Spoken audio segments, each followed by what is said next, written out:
ఏపీలో కూటమి ప్రభంజనం ఖాయం, ఎన్నికలు ఏకపక్షమైన ధీమాతో కనిపిస్తున్నారు టీడీపీ అధినేత చంద్రబాబు. విజనరీ లీడర్, అపర చాణక్యుడిగా బ్రాండ్ ఇమేజ్ సొంతం చేసుకున్న సిబిఎన్ మండుటెండల్లో ప్రచారం చేస్తున్న తీరు అందరినీ ఆశ్చర్యపరుస్తోంది. ఇతర పార్టీల నేతలు భానుడి ప్రభావానికి తట్టుకోలేక బ్రేకులు తీసుకున్నారు. కానీ ఆ సూర్యుడి చంద్రుడు స్పీడ్కి బ్రేకులు కాదు కదా, కనీసం స్పీడ్ బ్రేకర్లు కూడా వేయలేకపోయాడు.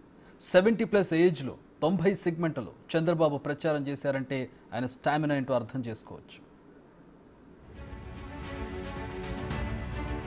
IT Indian of the Millennium, Business Person of the Year, South Asian of the Year, World Economics Forum Dream Cabinet లో సభ్యుడు. ఇవన్నీ విజనరీ లీడర్ చంద్రబాబుకి అంతర్జాతీయ స్థాయిలో వచ్చిన గుర్తింపు. తెలుగోళ్లకు మాత్రం అభివృద్ధి కాముకుడు, అపర చాణక్యుడే.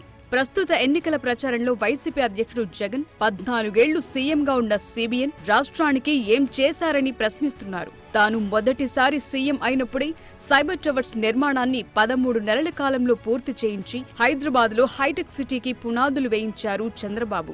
అప్పటి నుంచి ఆయన జనం గుండెల్లో హైటెక్ సీఎంగా ముద్ర వేయించుకున్నారు. ఈ ఎన్నికలు ఈ రాష్ట్రంలో ధర్మానికి అధర్మానికి జరుగుతున్న పోరాటం, ప్రజాస్వామ్యానికి నియంతృత్వానికి మధ్య జరుగుతున్న పోరాటం, విధ్వంసానికి అభివృద్ధికి మధ్య జరుగుతున్న పోరాటం, కల్లోల ఆంధ్రప్రదేశ్కి మధ్య జరుగుతున్న పోరాటం. మా 3 పార్టీలు కలిసి గ్యారంటీ ఇస్తున్నాం. ఒకటే చెప్తున్నా, ఈరోజు మీ అందరికీ మళ్ళీ ఉత్తరాంధ్ర అభివృద్ధి, మీ ప్రగతి ఈ 3 పార్టీల వల్లనే సాధ్యం.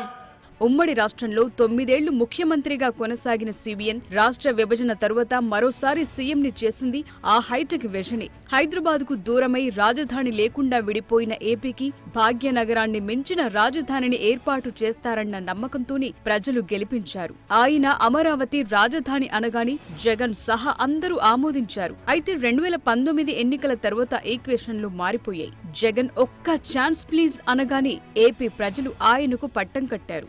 బటన్ పాలిటిక్స్ మొదలుపెట్టిన జగన్ డబ్బులు డైరెక్ట్ గా లబ్ధిదారుల ఖాతాల్లోకి ట్రాన్స్ఫర్ చేస్తూ కొత్త ట్రెండ్ మొదలుపెట్టారు. ఈసారి కూడా ఆ నవరత్నాలే తనను గెలిపిస్తాయన్న ధీమాతో ఉన్నారు. పైగా తెలుగుదేశం అధికారంలోకి వస్తే తన హయాంలోనే పథకాలన్నీ ఆగిపోతాయని ప్రచారంలో చెబుతున్నారు.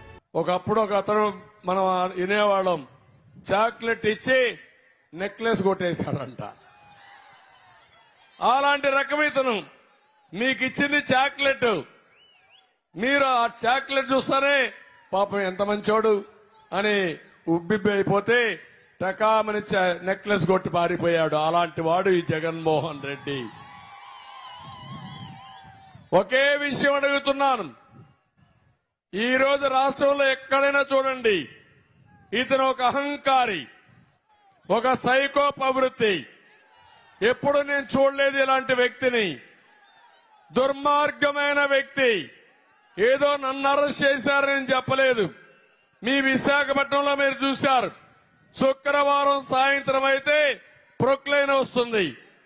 దేనికి వస్తుంది ప్రొక్లైన్ అంటే, ఎవరైనా అతన్ని ఎదిరిస్తే శనివారం ఆదివారం కోర్టు ఉండదు కాబట్టి అక్కడి నుంచి ప్రాపర్టీస్ అన్ని కూలదోయొచ్చని శుక్రవారం సాయంత్రం పంపించే పరిస్థితికి వచ్చారు. 2014లో ఎన్డీఏ కూటమి సభ్యుడిగా గెలిచిన చంద్రబాబు గత ఎన్నికల్లో ఆ కూటమికి దూరమై దారుణంగా దెబ్బతిన్నారు. అయితే రాష్ట్ర సంక్షేమం కోసం అంటూ మళ్లీ ఇప్పుడు ఆ కూటమితో కలిశారు. పేరుకి ఏపీలో ఎన్డీఏ కూటమి అయినా దానికి పెద్ద దిక్కు చంద్రబాబే అయ్యారు. ప్రచారంలో బాధ్యతను కూడా భుజస్కంధాలపై వేసుకుని ముందుకు సాగుతున్నారు.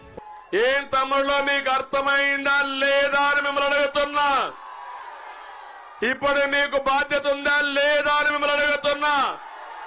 అతి పెద్ద మెజారిటీతో గెలిపిస్తారా లేదా అని మిమ్మల్ని అడుగుతున్నా. నమ్మకమేనా? మామూలు కాదు. పోలింగ్ స్టేషన్ దద్దరిల్లిపోవాలి. మళ్ళా ఎండుందని 13వ తారీఖు ఇంట్లో పడుకుంటే ఆ తర్వాత మీ ఇంటికి గొడ్డలు వస్తుంది. కావాలన్నా గొడ్డలు మీ ఇంటికి ఓవైపు ప్రభుత్వంలోని వైఫల్యాలను ఎండగడుతూనే తాము అధికారంలోకొస్తే చేసే పనులు ప్రజలకు వివరిస్తున్నారు చంద్రబాబు. ఇప్పుడు పట్టాదారు పాస్ పుస్తకం ఉందా లేదా? రేపటి నుంచి ఉండదు. మీకు 10-1 ఉంది, ఉందా లేదా? రేపటి నుంచి ఉండదు. అదే మాదిరిగా మీరు భూమికి శిస్తు కడితే దానికి రసీదు ఉంటుంది. అదే మాదిరిగా ఎన్కంబరెన్స్ సర్టిఫికెట్ ఇస్తారు, తీసుకున్నారా లేదా? నీ భూమి నీదవునా కాదా? ఇప్పుడు జలగ చేసే పని మొత్తం కంప్యూటర్లో పెడతాడంట. మీ అందరికి జిరాక్స్ కాపీ ఇస్తాడంట. ఒరిజినల్ కాపీ ఆయన పెట్టుకుంటాడంట.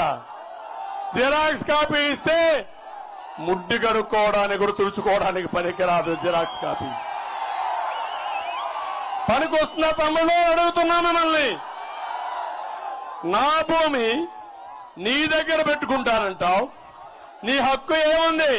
నా భూమి నా పేరుతో ఉంది, దానికి ఒరిజినల్ లేకుండా డూప్లికేట్ ఇస్తానంటాడు.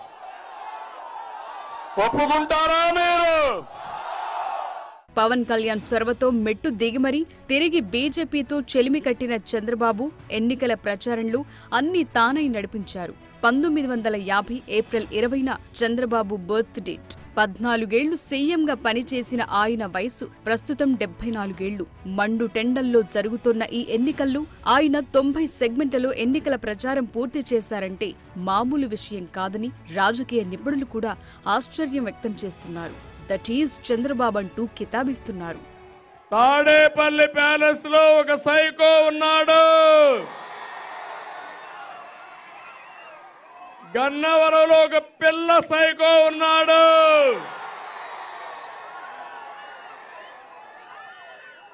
కబద్దారు గుర్తుపెట్టుకోండి.